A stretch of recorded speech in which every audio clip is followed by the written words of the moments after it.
అంశము దేవుడు నీకు మేలు చేయాలంటే. అంశం ఏంటండి? దేవుడు నీకు మేలు చేయాలంటే ఏ విధంగా ఉంటే దేవుడు నీకు మేలు చేస్తాడు? దేవుడు నీకు ఎప్పుడు గుర్తు వస్తాడు? దేవుడు నీకు ఎప్పుడు అవసరం వస్తాడు? మనుషుల్లో బాధలు వచ్చినప్పుడు, కష్టాలు వచ్చినప్పుడు, అలాగే కొన్ని సహాయాలు నిలబడిపోయినప్పుడు, కొన్ని సహాయాలు అందనప్పుడు దేవుడు గుర్తుకొస్తాడు. కాబట్టి ఇక్కడ దేవుడు నీకు మేలు చేయాలంటే మొదటిగా 122 కింద 1వ వచనంలో యెహోవా మందిరముకు వెళుదామని జనుడు నాతో అన్నప్పుడు నేను సంతోషించుదుని. దేవుడు స్తోత్రం. దేవుడు నీకు మేలు చేయ, ఇక్కడ మాట ఏంటంటే ప్రయత్నించదను అన్నాడు. నీకు మేలు చేయ ప్రయత్నించదను. 120 కింద అలాగే 9వ ఆఖరి లైన్లో నీకు మేలు చేయ ప్రయత్నించదను. మేలు చేస్తానన్నాడా, ప్రయత్నిస్తానన్నాడా? మేలు చేయడం వేరు, ప్రయత్నించడం వేరు. దేవుడు నీకు మేలు చేయడానికి ప్రయత్నం చేస్తానంటున్నాడు.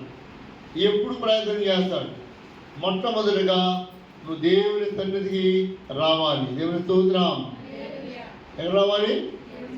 మొదటగా నువ్వు దేవుని సన్నిధికి వస్తే అప్పుడు నీకు దేవుడు మేలు చేయడానికి ప్రయత్నం చేస్తాడు.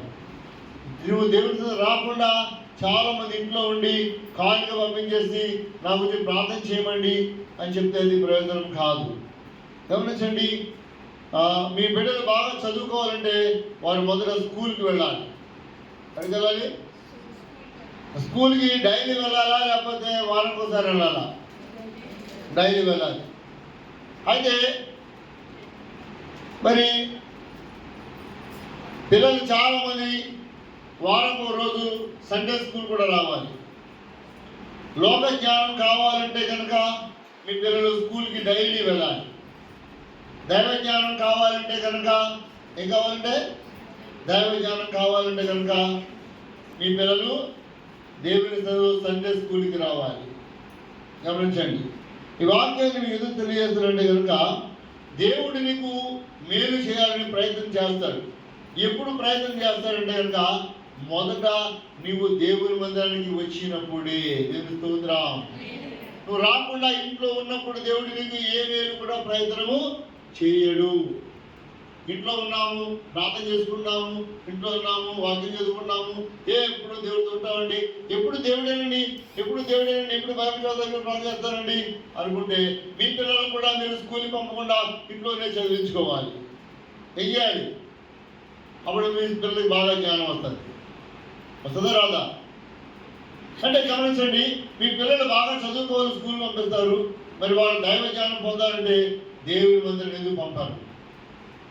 కాబట్టి దేవుడు నీకు మేలు చేయాలంటే మొదట నీవు నీ కుటుంబము దేవుని సన్నిధిలో ఉండాలి. దేవుని స్తోత్రం. ఇక్కడ 120 కింద 1వ వచనంలో యెహోవా మందిరములకు వెళ్ళుదామని. ఎక్కడికండి? యెహోవా మందిరముకు వెళ్ళుదామని జనులు నాతో అన్నప్పుడు. ఎవరన్నప్పుడు? ప్రజలు నీతో అన్నప్పుడు, నీ తోటి వారు నీతో అన్నప్పుడు, నీ స్నేహితులు నీతో అన్నప్పుడు, నీ బంధువులు నీతో అన్నప్పుడు, ఎక్కడికి? అమ్మ దేవుని మందిరంలో రెండమ్మా అని అడిగినప్పుడు నీకు సంతోషం రావాలి. కుదరదండి. ఏమండి? కుదరదండి. అబ్బే టైం లేదండి, అబ్బే కూర వండుకోవాలండి, వంట చేసుకోవాలండి, ఇప్పుడు కుదరదు, బట్టలు ఉతుక్కోవాలండి. ఎక్కడికి వెళ్దామంటే దేవుడికి వెళ్దామంటే కుదరదు అని చాలాసార్లు చాలా మంది చెప్పుండొచ్చు. అదే సినిమాకి వెళ్దామమ్మా అంటే భుజాలు ఇలా నిక్కబడుతాయి అనమాట. అమ్మ ఫంక్షన్కి వెళ్దామా అంటే భుజాలు నిక్కబడుతుంటాయి అనమాట. పర్లో ఫంక్షన్ అండి, మళ్ళీ బాగా చేస్తారండి, ఈరోజు కర్రీస్ బాగుంటాయండి, అక్కడ మటన్ కర్రీ, చికెన్ కర్రీ ఉంటాయని చెప్పండి. అలాగేనమ్మా వస్తానమ్మా అంటాము. సినిమాకి వెళ్తాము, చుట్టాలకి వెళ్తాము, ఫంక్షన్కి వెళ్తాము, దేనికైనా సరే మనం రెడీ అవుతాం. కానీ దేవుని మందిరానికి వెళ్దామంటే కనుక వచ్చే వారం వస్తానండి. ఏమంటాం? ఈ వారం వదిలేయండి, వచ్చే వారం తప్పకుండా వచ్చేద్దామండి.